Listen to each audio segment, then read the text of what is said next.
Welcome to Fantastic Vision. Please subscribe us before you watch today's video.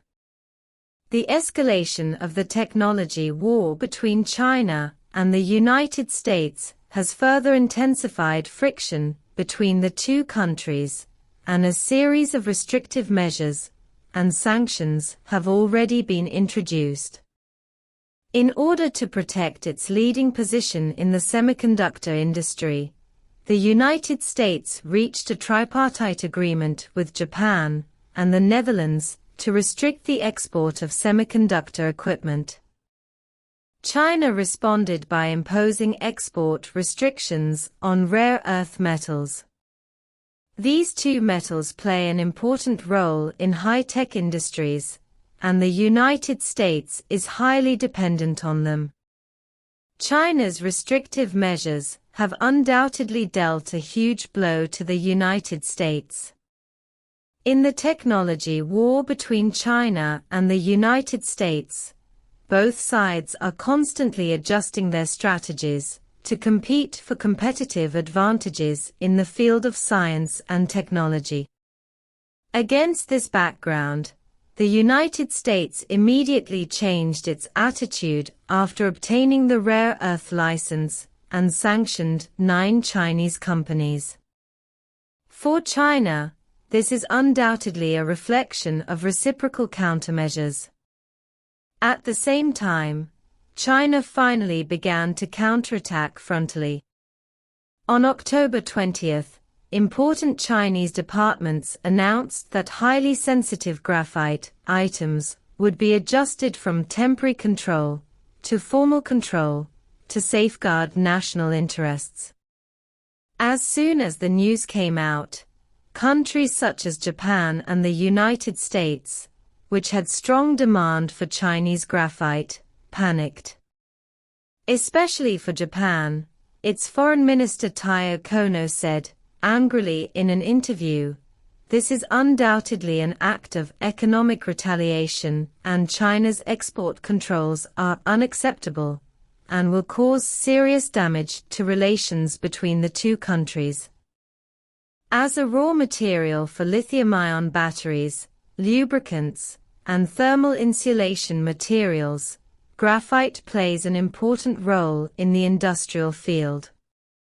In addition, with the advent of the era of electric vehicles, lithium-ion batteries have become a hot commodity, and the graphite required to make lithium-ion batteries is naturally more precious and scarce.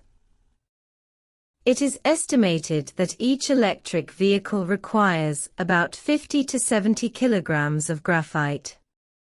According to statistics, more than 90% of the world's natural graphite is in China, and the most advanced technology in the world for manufacturing highly sensitive graphite materials is only mastered by China. Take natural flake graphite as an example. As a key raw material for new energy vehicle manufacturing, it can only be produced in China. From a market survey, South Korea will import more than 93.7% of graphite raw materials from China in 2022, with a market valuation of $225 million. The same is true for Japan. According to Nikkei, more than 50% of Japan's electric vehicle battery graphite raw materials come from China. Giants such as South Korea's LG and Samsung have stated that the current supply of battery raw materials used in China is from China. Once China's graphite control comes into effect, the losses will be immeasurable. Japanese Chief Cabinet Secretary Matsuno Hiroichi even strongly stated, "China will make inquiries to China, and if it violates WTO rules, China will take measures." The proposal of the graphite control plan made the United States, Japan and South Korea very dissatisfied. On the one hand, They criticized China as a country that does not abide by international rules and the spirit of the contract. On the other hand, Japan filed a lawsuit with the WTO to win the support of other countries. Sympathy, thus forming alliances. In response to this, a Chinese spokesperson responded, "The control of key materials is in line with international rules and common international practices." The United States, Japan, the Netherlands and other countries have also previously imposed controls on China. They can do it, and so can China. Don't be too double-standard. In May this year, Japan suddenly began to impose export controls on 23 types of chip equipment and materials. In September, the Netherlands restricted the export of high-end DUV equipment to China under the influence of the United States. In the past 2 years, Japan has extended the life and health cycle of Japan's law school.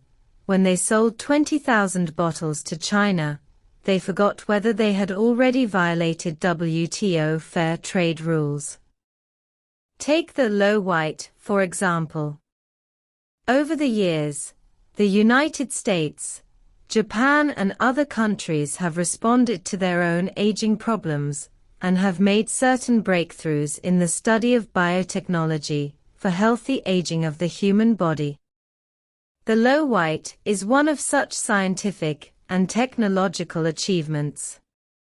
Experiments have shown that pi targets the mitochondria of human cells to make them appear younger and increase the lifespan of the human body by approximately 1.3 times. Just when the United States, Japan and other countries are using it to push the average life expectancy of people past the 80-year mark, dumping it on China is instead charging a sky-high price of 20,000 yuan. It was only when domestic scientists spent 5 years cutting down the cost of the core ingredients of low white by 90% that China had the right to speak for the first time. Fortunately, because the purity of China's raw materials was close to 99%, and it was confirmed by the Harvard laboratory, Japan lowered the price to about 1,000 yuan. China does not cause trouble, but it is not afraid of trouble either. When they use export controls to blackmail China again and again, China should also counterattack in a timely manner. Repeated forbearance will only make the enemy think that China is weak and afraid of trouble. Although graphite control is a policy implemented by China under forced helplessness, China will not harm innocent people. China will still provide graphite to specific countries and regions that comply with China's regulations. But China will never be soft on those initiators who overtly or covertly cause obstacles to China's double standards. In this complex high-end game involving economic interests and industrial competition, China has seen the differences, opposition, connections and interactions between China and Western developed countries. Cooperation will win each other, and division will hurt each other. We hope that both sides can put the overall situation first and achieve a win-win outcome.